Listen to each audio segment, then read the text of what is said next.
Chapter 3. Life in the Wild. What was it like to live at the Gombe stream in 1960? Steel gray mountains rose up from the eastern shore of Lake Tanganyika.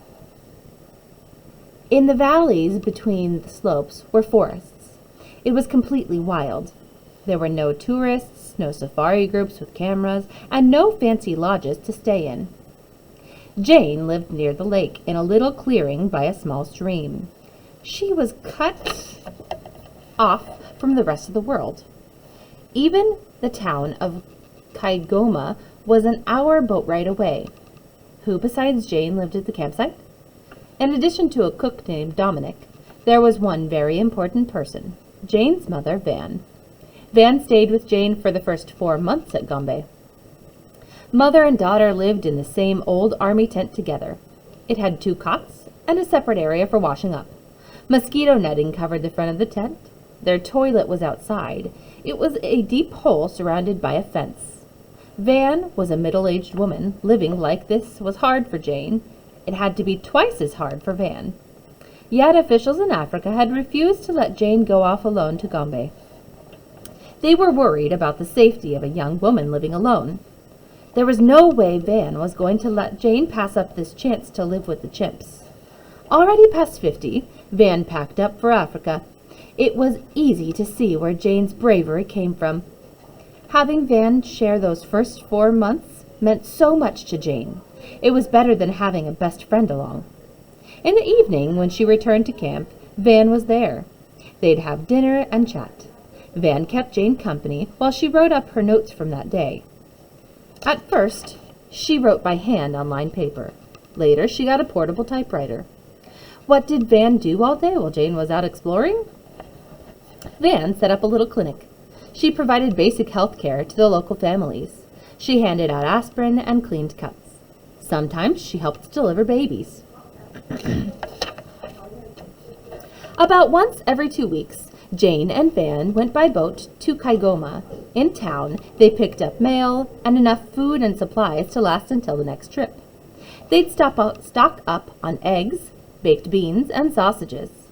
At the fruit and vegetable market, they bought bananas, green and yellow oranges, and passion fruit. 2 African scouts lived in huts not far from Jane's camp. One always made the trip to Gombe with Jane and Van. It was not considered proper for 2 white women to travel alone. The main job of the scouts was to help Jane find their way through the forests. The forests were home to the chimpanzees. Jane, however, did not like having a scout along. Why? 2 people made more noise than 1 person alone in the forest. And noises scared away the chimps. Also, the scouts didn't like to start off as early as Jane. She was always up before dawn. And often the scouts wanted to head back to camp way before Jane did. So after a while, the scouts let Jane explore by herself. Now she was free to go at her own pace. Sometimes she sat on the ground. Sometimes she perched in trees. She could stay overnight if she wanted, plus being alone made it easier to remain unseen by the chimps. Because of how far away the chimps were, Jane carried binoculars with her.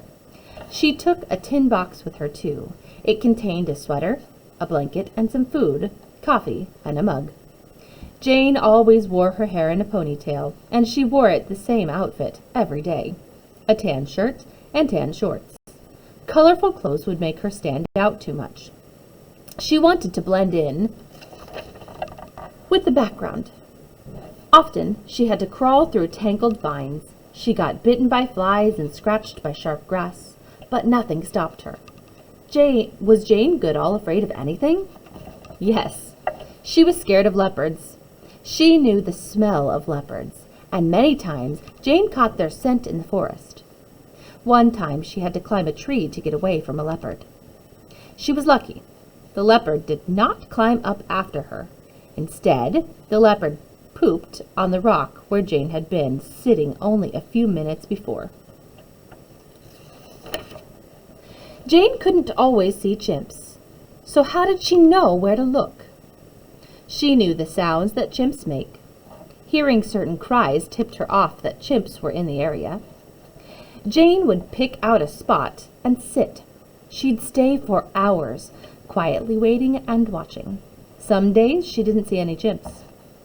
Even so, she was sure they were watching her.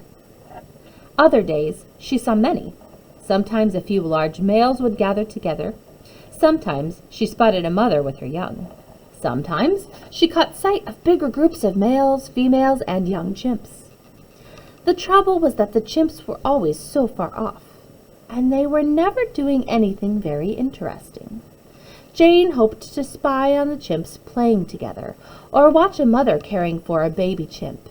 Instead, all she saw were chimps searching for food. They'd climb up fig trees and pull off fruit.